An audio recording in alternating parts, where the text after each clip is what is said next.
और स्टूडेंट्स कैसे हैं? आगे बढ़ते हैं अपनी क्लास को स्टार्ट करते हुए। अब तो एग्ज़ाम आने वाले होंगे, डेट शीट्स आ गई है। एक मोटिवेशनल क्लास लूँगी शॉर्ट में कल, आपको बताने की कोशिश करूँगी कि एग्ज़ाम से पहले एग्ज़ाम का डर ना करके किस तरीके से हम उसको मैनेज करें। तो जैसा कि मैंने आपको लास्ट क्लास में पढ़ाया था, क्या पढ़ाया था? बोलेसेविक की पार्टी पढ़ी आपने, मेनेसेविक की पार्टी पढ़ी है ना। और रूस में समाजवाद की जो विचारधारा थी उसको लेकर किन किन पार्टियों का गठन हुआ, जिसमें बोलेसेविक मैंने आपको बताई और मेनेसेविक बताई। जो बोलेसेविक थी वो क्या चाहती थी कि जो राजा है वो बहुत निरंकुश है और राजा की वजह से हमें ऐसे सदस्यों को रखना चाहिए जिससे कि हम उन पर कंट्रोल कर सकें और लिमिटेड सदस्य हों। लेकिन जो मेनेसेविक पार्टी थी वो क्या चाहती थी कि सभी को बराबर सदस्यता दी जानी चाहिए। तो इसके बाद हम आगे मैंने आपको बताया था कि आज हम डिस्कस करेंगे क्या 1905 की क्रांति। यहीं से धीरे धीरे 1905 की क्रांति के लक्षण दिखाई दे जाते हैं और क्या घटनाएं हुई 1905 की क्रांति कैसे शुरू होती हैं और कौन कौन सी घटना शुरू होती है ये हम अभी देखते हैं। क्या हुआ, जैसा कि आपको बताया था वो सब तो चल ही रहा था। जो रूस का शासक था जार निकोलस बहुत ज़्यादा निरंकुश था। निरंकुश वर्ड मैंने आपको पहले बताया था, ऐसा राज शासन या ऐसा राजा जिस पर कोई नियंत्रण ना हो, कोई अंकुश ना हो, जो अनकंट्रोल्ड हो, जो अपनी मनमानी करता हो, किसी की ना सुनता हो, है ना। तो उसे तानाशाह भी कह सकते हैं। और निरंकुश यानी बिना अंकुश वाला अनकंट्रोल्ड रूलर। तो इसीलिए जो जार था और उसके ऊपर किसी भी संसद का कोई कंट्रोल नहीं था। जब ये 20वीं शताब्दी, देखिए 20वीं शताब्दी का मतलब है 1904 हम पढ़ रहे हैं, 1903 और 4 की बात हम पढ़ रहे हैं। तो वो समय जब हिंदुस्तान भी राष्ट्रीय आंदोलन चला रहा था, हिंदुस्तान में भी कंट्रोल करने की कोशिश की जा रही थी विदेशी सत्ता को, है ना, और अपनी आज़ादी की बात की जा रही थी। उस समय में भी जो रूस था उस पर एक ऐसे शासक का राज था जो कि निरंकुशवादी था, जिसके सामने कोई संसद नहीं थी, किसी संसद का कंट्रोल नहीं था। कोशिश ये की जा रही थी उस समय में कि राष्ट्रीय संसद जो है वो निर्वाचित की जाए, राष्ट्रीय संसद बनाई जाए और जो राजा है उसका भी इलेक्शन हो और वो उस पर कंट्रोल करे। तो इस तरह की बात हुई और ये किसने की थी? उदारवादियों ने। उदारवादी कौन थे? लिबरलिज्म, जो कि ये चाहते थे कि राजा निरंकुश नहीं होना चाहिए, उदारवादी होना चाहिए। जो शासन है वो लचीला होना चाहिए, डेमोक्रेटिक होना चाहिए और संसद के प्रति, जो इनकी संसद को ड्यूमा कहा जाता है, संसद के प्रति या पार्लियामेंट के प्रति या ड्यूमा के प्रति उसका एक उत्तरदायित्व होना चाहिए, उसकी एक ड्यूटी होनी चाहिए और उसके अधीन उसको काम करना चाहिए। ये मैं आपको 20वीं सदी यानी जो 1904 की कहानी बता रही हूँ। तब तक भी रूस में जार का ही शासन था, जो कि किसी भी स्थिति में अपने ऊपर कंट्रोल नहीं चाहता था। तो इसी वजह से ये सब चीज़ें जो उदारवादी थे उन्होंने शुरुआत की और नए नए संगठनों की नींव रखनी शुरू कर दी। तो क्या था इस समय में, मैं आपको बताती हूँ। 1905 के दौरान क्या हुआ कि संविधान की रचना के लिए इन्होंने सोशल डेमोक्रेटिक और समाजवादी क्रांतिकारियों को साथ लेकर इन्होंने काम किया कि इन्होंने 2 पार्टियां गठित की। 2 तरह के जो लोग थे उस समय रूस में, एक तो क्रांतिकारी थे, है ना, और एक सोशलिस्ट थे। उन दोनों को मिलाकर बीच में उनके काम किया और ये कोशिश की कि हम जो अपने देश की प्रशासनिक व्यवस्था को चेंज करें। रूसी साम्राज्य के तहत उन्हें राष्ट्रवादी उस टाइम कहाँ थे? पोलैंड में थे। पोलैंड में और इस्लाम के आधुनिकीकरण के समर्थक जदीदियों यानी 2 तरह के लोग थे उस समय। राष्ट्रवादी तो हर जगह ही थे, हम लोग नेशनलिज्म की बात कर रहे थे उस समय। राष्ट्रवादी और कौन थे? जदीदी कौन थे?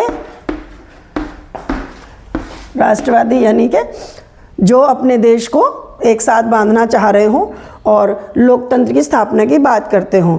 और जदीदी कौन थे? ये थे मुस्लिम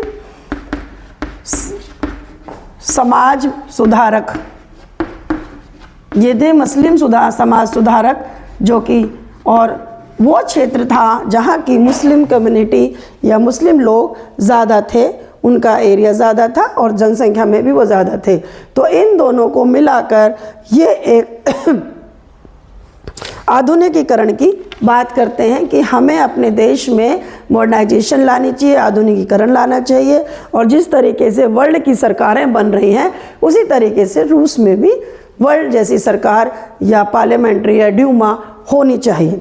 तो इसी तरह से क्या हुआ, समय जो था कैसे बन रहा था, मतलब जो समीकरण बन रहा था 1905 की क्रांति का, क्या क्या हुआ। 1904 में बहुत सारी घटनाएं हो रही थी। कैसे हो रही थी मैं आपको बताती हूँ। एक ही साल पहले की बात है। 1904 में क्या हुआ, एक तो जो मजदूर थे वो बेचारे मजदूरी करते थे, है ना, तो उनके लिए बहुत खतरनाक समय था ये। 1904 मजदूरों के लिए बहुत ज़्यादा भयानक साल था। कैसे था, मजदूरों के लिए बहुत ही ज़्यादा खराब था। कैसे था देखिए, नंबर 1 क्या क्या हो रहा था इस समय में। जो ज़रूरी चीज़ें थी, जो आवश्यकता की चीज़ें थी, जो बेसिक नीड की चीज़ें थी, खाने की, पीने की, पहनने की, जीवन जीने की जितनी भी चीज़ें थी वो सब बहुत ज़्यादा महंगी हो चुकी थी। ज़रूरी चीज़ों की कीमतों में वृद्धि, जितनी भी ज़रूरत की चीज़ें थी वो बहुत महंगी थी। वृद्धि कह लो या ज़रूरत की जो चीज़ें थी वो बहुत ज़्यादा महंगी थी, उनके दाम बढ़ गए थे।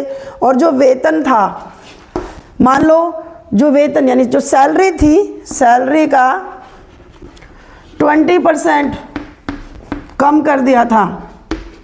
अभी आपने कोविड देखा, पीछे आपने देखा होगा लोगों की सैलरी कम हुई, लोगों को जॉब से निकाल दिया गया, कंपनीज़ के पास काम नहीं था, लोग बेघर हो गए, बेरोज़गार हो गए, लोगों से किस्त नहीं भरी जा रही थी। तो इसी तरह की, वो तो एक महामारी थी, बट इसी तरह की कुछ कंडीशन यहाँ पे चल रही थी कि जितनी सैलरी थी उसका 20%, यानी अगर किसी का 1000 रुपये मिल रहा है तो उसको कितना मिलेगा, 20% माइनस करके 800 रुपये। तो इनकी सैलरी भी कम कर दी गई थी। वास्तविक वेतन का 20% कम हुआ। मजदूर संगठनों की स्थापना अब तेजी से होने लगी, क्योंकि जब इन पे अत्याचार हो रहा था तो अब जो मजदूर यूनियन थी, मजदूर यूनियन बनने लगी, है ना, बहुत तेजी से घटित होने लगी। ये बहुत तेजी से अब बनने लगी थी नई नई, क्योंकि जो मजदूर थे वो इकट्ठा होने लगे थे और वो अपने अधिकारों के लिए यूनियन बनाने लग गए थे। इस तरह की चीज़ें हुई। उसके बाद में यहाँ पर इसी समय 1904 में एक असेंबली ऑफ रशियन वर्कर्स की स्थापना हुई। असेंबली ऑफ रशियन वर्कर्स का गठन हुआ, एक संस्था बनी, एक यूनियन बनी।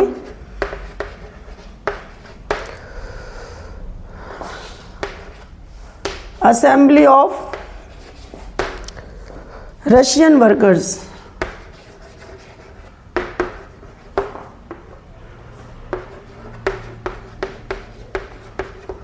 असेंबली ऑफ रशियन वर्कर्स यानी कि मजदूरों की एक संस्था गठित होती है। अब क्या होता है, इसके साथ में ही क्या हुआ, इसी समय जब ये एक यूनियन बनी तो 4 मेन जो मेंबर थे उनको निकाल दिया गया, उनको हटा दिया गया। कैसे हटाया, जो उसमें 4 सदस्य थे, जो कौन से थे, प्यूतिलोव आयरन वर्कर्स, प्यूतिलोव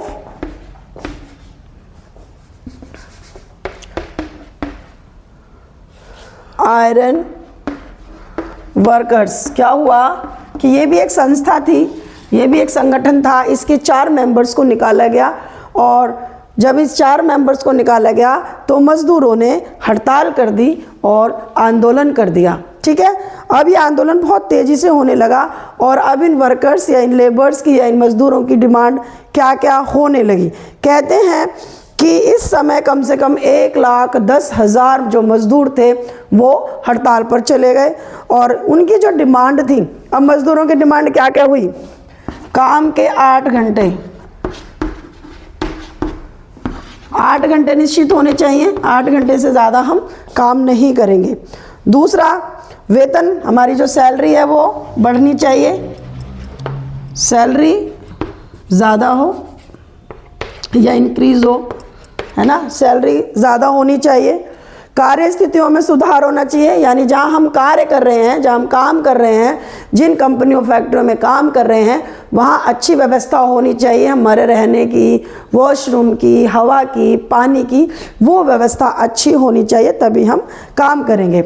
अब इस समय जब ये सब चीज़ें चल रही थी, मज़दूर अपनी डिमांड रख रहे थे, 4 लोगों को हटा दिया गया, असेंबली ऑफ रशियन वर्कर्स बन रही थी, है ना, तो ये सारी चीज़ें हो रही थी। तो उसी समय क्या हुआ, एक चीज़ मैं आपको बताऊं, इसी दौरान पादरी गेपोन के नेतृत्व में, पादरी गेपोन के नेतृत्व में मजदूरों का एक जुलूस कहाँ पहुंचा? विंटर पैलेस, है ना, मजदूरों को इन्होंने संगठित किया, लेबर्स को संगठित किया और विंटर पैलेस पहुंचा, जार के वहाँ सामने, जार का जो महल था उसको विंटर पैलेस बोलते हैं, वहाँ पहुंचा और वहाँ जाकर इन्होंने आंदोलन करना शुरू कर दिया। अब क्या हुआ, वहाँ पर जो आर्मी थी उन्होंने इन पर हमला बोल दिया और इन पे अटैक किया। अटैक करने में क्या हुआ, 100 से ज़्यादा मज़दूरों की डेथ हो गई, उनकी हत्या हो गई और 300 से ज़्यादा जो मज़दूर थे वो घायल हो गए, है ना, इनकी डेथ हुई और कम से कम 300 जो मज़दूर थे वो इंजरी हुई, है ना, उनको इंजरी हुई, वो घायल हो गए। अब इस तरह की सिचुएशन बनती है। जब ये समय हुआ, जब ये सारी घटनाएं हुई थी, तो इस टाइम को क्या हुआ, खूनी रविवार बोला गया। आपने खूनी रविवार पढ़ा होगा, ये कई बार हम लोगों ने भी पढ़ा था।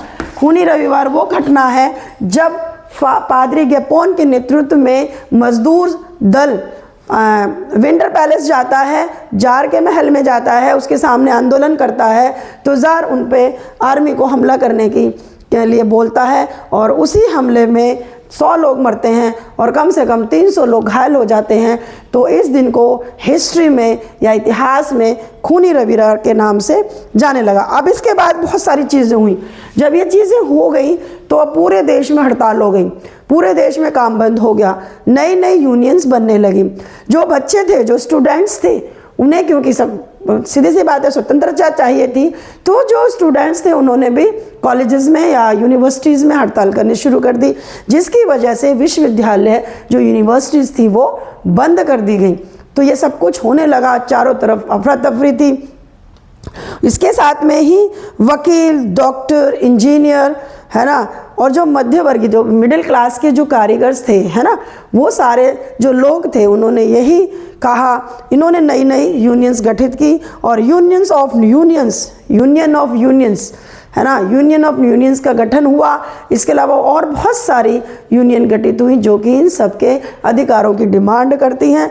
और इसके साथ ही 1905 की क्रांति के दौरान जार ने, जब ये सब कुछ हो रहा था, ये अनकंट्रोल हो गया, जार ये कंट्रोल नहीं कर पा रहा था और उसे लगा कि अब सब मेरे अगेंस्ट हो गए हैं, तो उस समय जार ने एक परामर्शदात्री यानी कि सलाह लेने वाली एक ड्यूमा या एक संसद का को गठन करने की सहमति दे दी कि चलो ठीक है, परामर्शदात्री यानी कि वो मुझे सलाह तो देगी लेकिन मैं उसकी बात नहीं मानूंगा। मानूं या ना मानूं मतलब वो मेरे ऊपर डिपेंड करता है ना। सजेशंस देने के लिए एक संसद को निर्वाचित करने की अनुमति दे दी। अब क्या हुआ कि इसके बाद कुछ समय के बाद जब 1905 की क्रांति हो गई, इसी को 1905 की क्रांति के नाम से जाना जाता है। इसके बाद क्या हुआ कि जो मजदूर थे उन्होंने नई नई यूनियंस बनाई। अब जो उनकी यूनियंस थी वो गैर कानूनी, है ना, या अनऑथराइज्ड कहलाई, क्योंकि उन्होंने डिसमिस कर दिया था। और नई नई फैक्ट्री कमेटियां सामने आई। इसके बाद ये जितनी भी यूनियंस थी सीधी सी बात अनधिकृत यानी कि अनऑथराइज्ड रूप से काम करती थी, क्योंकि जार ने इन सबको डिसमिस कर दिया था और इन पे पाबंदी लगा दी थी। जार ने क्या क्या किया देखो, जार ने जो बोला था कि उसे ड्यूमा करेगा। जार ने फर्स्ट ड्यूमा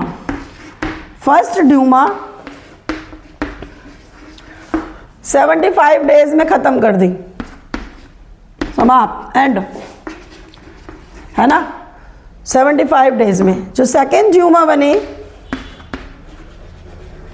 उसको 90 डेज यानी 3 मंथ में समाप्त, ठीक है, दूसरी भी खत्म कर दी।